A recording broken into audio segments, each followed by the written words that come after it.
So, this is episode 3 of the new Punisher series. Spoiler review, that is. You're not actually going to watch the show here on YouTube. Episode 3, Kandahar. We have a bonding ritual between Micro and Punisher, Frank Castle, which occurs over the 50 plus minutes of this show. It's good that we see Micro's backstory. We figure out a little bit more about who he was before he decided to go on his jaunt, his underground mission to find a way to find Frank Castle so that he can enact revenge on behalf of his life that he's lost due to his nobility. He couldn't turn his back on the information that was sent to him, and so therefore he has found himself living the life as a dead man, a little bit like Frank, a lot like Frank, in a way more torturous because even though Frank lost his family, just out of reach, you've got Micro's family who he's surveilling. So that was quite hardcore. It's nice to know that Russo is not going to start off with such a huge potential for villainy. He really is a good guy. He's funding Curtis's ring of veterans in that circle. He's doing the best he can to give people a chance to live a second life, as he calls it, as they both call it. And I think this show is determined to talk about a huge issue in America, indeed any country, where someone who is trained to be a weapon is now got to decondition themselves and find another life outside of that whole warped way of existence. This is the central question within Frank's own mentality, and why he at some point will probably choose, as he does in the comics, to live this continuous cycle of violence because he can't switch off from it.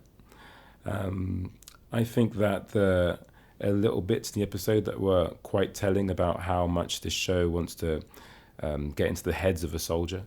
The Scrabble game, if you may have noticed, when it comes closer to the screen, when we're having a flashback to Kandahar, shows all the things that are on these soldiers' minds. You've got murderous, you've got guns, you've got tits, you've got all these different things that they can only train themselves on because they're being dehumanized in what we later find out to be a camp for a dark doing by some secret shadowy agency. They're training these people to be hitmen without them realizing it. I want to talk about Frank's self-image. He has for some time not known why he was used as a hitman. I think he suspected for some time that it was dodgy, how he's told to take a bullet out of the head of the person who he's killed, even though he's sure that what was going on was not quite right. He didn't question it enough, and I think that has damaged his self-image. The fact that he's heavily into Bruce Springsteen, someone who has held up a mirror to America and has questioned it, I think that speaks a lot about his own self-image. And it was quite funny that he was psyching himself up to go into a really scary, battle-torn situation by telling himself that he had to go home to see the boss. And quite a gruesome scene, actually, where he's in that homage to the hallway scenes in both seasons 1 and 2 of Daredevil. Frank is going down each corridor, shooting out lots of bad guys or the enemy.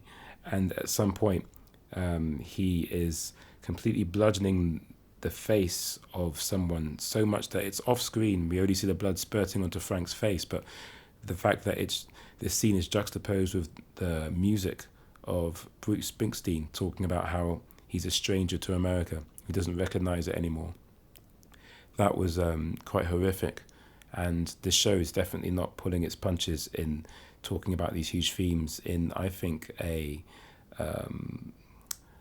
mature but nonetheless hard-hitting way. I think that in Kandahar, we are told that the lines were blurred, and so is that a nod towards Frank's need to find very stark right and wrong ideas, a strict paradigm where if you're bad, you get punished, you get killed, and if you're good, then you live. maybe a lot of what Frank has been through has actually helped create the Punisher in a way that maybe we've not necessarily been fully aware of, in that Frank is someone who is desperately trying to find a black and white way of dealing with the world, when the world really isn't like that. His own inception isn't like that. I think Special Agent Madigan is a mirror for Frank, in that she sees herself as not in any way, shape or form dependent on anyone else to get what she needs done, but she's starting to realize that she has to work within teams in order to get to where it is that she needs to go. I mean, that's a life paradigm. You need other people, and Frank slowly and surely realizes that he is a great weapon, but he does need, as Micro puts it, a guidance system.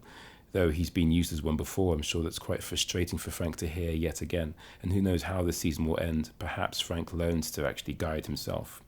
We'll see. So I think that's pretty much it for me. Operation Cerebus being a place where these soldiers were used to kill that the people that the shadowy agency didn't want to survive. I think we might get answers about that later on in the series. For now, I think we've done quite a good thing by tuning into this show, because it's rather good.